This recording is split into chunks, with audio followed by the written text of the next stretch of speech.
Welcome back, Minnesota Timberwolves fans. Thank you for joining today's edition of Timberwolves Today. I am your host, Mark Fiers, here with Fan Arch, bringing you all of the off-season news highlights, deep dives, hot takes, trade rumors, and more for your Minnesota Timberwolves offseason.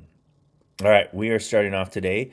Over the weekend, the Timberwolves were sold, or at least Mark Lowry sold his majority share of ownership to Mark Stad. And this is really not a big deal for the average Minnesota Timberwolves fan or even the deep Minnesota Timberwolves fan. It probably doesn't make a gigantic difference. Little bit about Mark Stad. He was a first generation college student in a family of five children. There is a story that is unconfirmed that when he was at Harvard, his first year, he was from California. It's so cold, he had to basically apply for a scholarship to get a winter coat. So, coming from very meager means, if you will, to the point where he is now 47 years old, the founder of San Francisco-based Dragoneer Investment Group that has over 35 billion in assets. The firm specializes in technology investments with notable ventures into OpenAI, Anthropic, DoorDash, Spotify, Airbnb, Waymo, I think, was included in that as well. So here's a guy who is, I think, for the lack of a better way of saying it, a self-made billionaire, a self-made man. Stad, I'm reading this directly from a New York Times article. Stad will take controlling power from fellow billionaire Mark Lowry, who bought the team in 2021 in four stages, with the first stage at a 1.5 billion with a B valuation in partnership with retired Yankees superstar Alex Rodriguez. The deal wasn't fully completed until 2025. You know the story. Rodriguez will serve Alex will serve as a co-chairman and governor of the WNBA Lynx team, and Stad's wife, Elisa, will become the governor of the Timberwolves. While Lowry is still a minority owner, Rodriguez said in a statement on X, Rodriguez actually gets a little bit more of a share in ownership now with Lowry leaving. Stad had previously been a minority owner of the team. He's a very private man, it seems. He wasn't even listed among the investors in the first round of ownership switching to Rodriguez and Lowry. It's unclear how large a stake Stad is buying, but NBA rules require a controlling owner to have a stake of at least 15%. So, Stad apparently is also a minority owner with the Seattle Kraken. So, what do we have to take from this, Minnesota Timberwolves fans? Like I said, really not much. It's just names. It's a different name. Nothing is changing in terms of the team. We're not moving the team. They are going ahead. There are still plans to build that new stadium, new arena for the Minnesota Timberwolves in downtown. That's the latest word, is that it will be downtown. It seems like Stad is bringing going to be bringing a very analytical business venture type mindset to this club. Obviously, he's done very well. He's invested very well, and I think this shows really where the Timberwolves franchise is at when you have these billionaires saying this is a great investment. We see this team only getting stronger, the value of this team growing stronger. It is three times its worth in roughly 2 years, less than 2 years. So I think that's great that the movers and shakers are seeing the Timberwolves as a team that will be a mover and shaker. Could it potentially mean that they're willing to invest a little bit more into this team in terms of paying contracts to GMs, Tim Conley? Will it mean that they might be more apt to go into that second apron? Second apron does two things though. One, it gives you more. You'll spend more on contracts, but two, it also restricts your ability to team build later on through the types of trades you make, through draft, all that kind of stuff. So that really is, again, I would not read anything into this at all if you're a Minnesota Timberwolves fan. I think it's a good move, right? I think Alex Rodriguez is getting more involved, a higher ownership, although he is the governor of the Lynx, not the Wolves. But he will be very much having his president's presence at Minnesota Timberwolves games, as he always has been. You'll see him now at Lynx games, of course. But overall, again, I don't see any negative in it. Just the fact that, again, you have someone of Stott's wealth and influence saying this team, this business, this franchise of the Timberwolves is something that I want to invest in. All right, we're going to move along here. What has been hitting Twitter X lately is more steam with the Wolves moving to the East. I don't want to say it's a foregone conclusion. I think the speculation was there, but now these rumors are starting to come out that it's the Wolves that will be moving to the East. Here's my take. I don't care where they're at.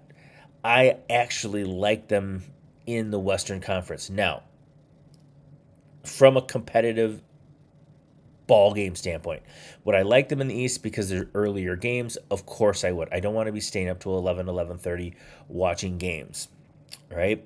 I would rather have them start at 6 o'clock.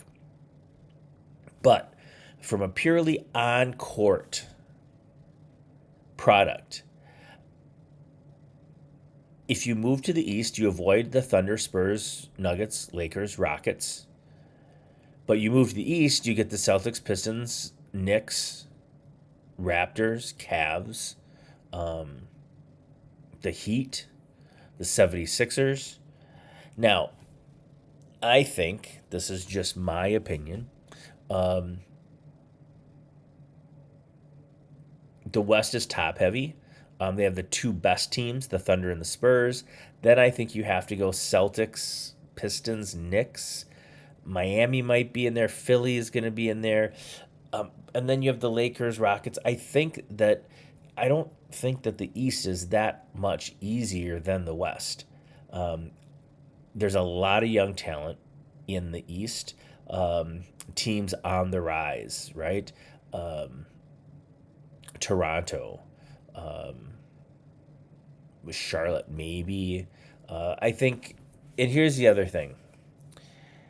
If you're going to get to the NBA Finals, you're going to win an NBA championship. You're going to have to beat these teams. I would rather see the Thunder, Spurs, Nuggets, Lakers multiple times, 3, 4, 5 times during the regular season, than only seeing them twice. It gives you more tape. It gives you more opportunities to try different lineups. I think from a strategic standpoint, seeing these teams more often is a better thing for them in the long run. Now, the East, yes, we say the East is a weaker conference because they don't have the Spurs and Thunder. But remember, the Knicks just won an NBA championship. Giannis went to Miami. The Celtics, Tatum is healthy. The Pistons have a lot of young talent. Philly is going to be goodish for the next couple years while LeBron is there. So I don't think it necessarily lets us off the hook by going to the East. We've struggled with teams at the East. And I do think that if we move to the East, we will naturally, because they're in our conference, raise our level of play. And then we go to play the West or the bottom teams of the West that we're more familiar with. I think it could increase our winning percentage there. So that would be a nice thing going to the East. But I really, honestly, I'm fine either way. It's all about getting to the finals. It's all about winning the finals. Seeding obviously would be nice to have a higher seed, but I'm not going to worry too much on what conference we're in because we just have to win games no matter what, whether it's against the East or the West. But I do like the idea of having to play the best teams multiple times during the regular season to get a better sense and handle of them as we get to the postseason. All right, point number 3 here. Saw one tweet about trading Josh Green and how we have to wait. I saw two things, and this is where the accuracy of one tweet said September 8th, but then when I went to research it a little more, it was September 10th. So one of those 2 days, early September, the Wolves will be able to trade Josh Green in a 1-for-2. If they trade him right now, it has to be a 1-for-1, which makes it difficult. But if they wait till the beginning of September, they could send Josh Green out for two smaller pieces to a team like, say, Memphis, right? Guys that really don't factor into their roster. We would eventually probably cut these players, but it would be simply a move to free up cap space. Again, we're getting guys that we're once we trade for them, we're gonna cut them, and we're giving away Josh Green, who could be a valuable role player, but that would open up cap space for us to go and get that and get Kuminga. It could free up a good $8 to $10 million, and then that would probably be the cincher because I think that Kuminga's trying to weigh right now. I can make more money with the Lakers, but I could have more long-term lasting success if I join the Timberwolves. And so if we can find a way to give him more money, the same amount of money that the Lakers can, I think it's then probably a no-brainer that he'd want to come to the Timberwolves instead. And so that's just an interesting piece, an interesting nugget, if you will. Whether that happens, I just don't know. I'm going to say I don't think so. But all right, last point. We're hitting the mailbag. We are going to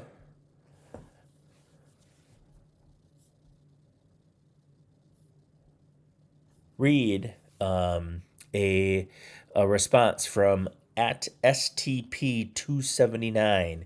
STP279. And this was response to the 3 free agents that I was looking at. He says, trash picks, bro. All these dudes are old and washed. Well, let me ask you, STP279, who in free agency is not old and washed? Like, either you're old and washed or you're young and you have no experience and you have no talent and you have no game. We're late in the game here, right? Everybody of any sort of potential value in free agency that is still there is old and washed, or they're just trash, right?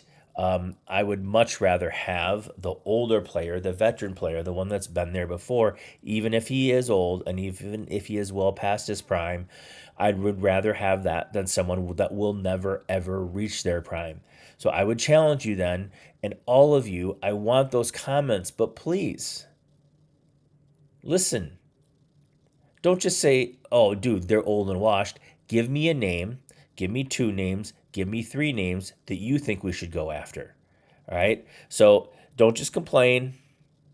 I want to know what, seriously, like because I just have a limited perspective, if you will. And so having guys come out and say, oh, how about this guy? I think he would fit really well. We could get him for really cheap, has a lot of upside because of X, Y, and Z. That's the things that I want to hear. That's how you can be a part of this conversation as well. But just to say they're old and washed, of course we know they're old and washed. Otherwise, they still won't be in free agency. So keep the comments coming, even if they're like those comments. But try and say, yeah, this is who I think we should go for, and then it can become a conversation instead of just a trash fest. All right, that is all I have for you today. Thank you very much for joining. Make sure you like, subscribe, follow, share, comment, rate. Do all those things wherever you are consuming Timberwolves Today on FanArch. Thank you very much. We will see you all again soon.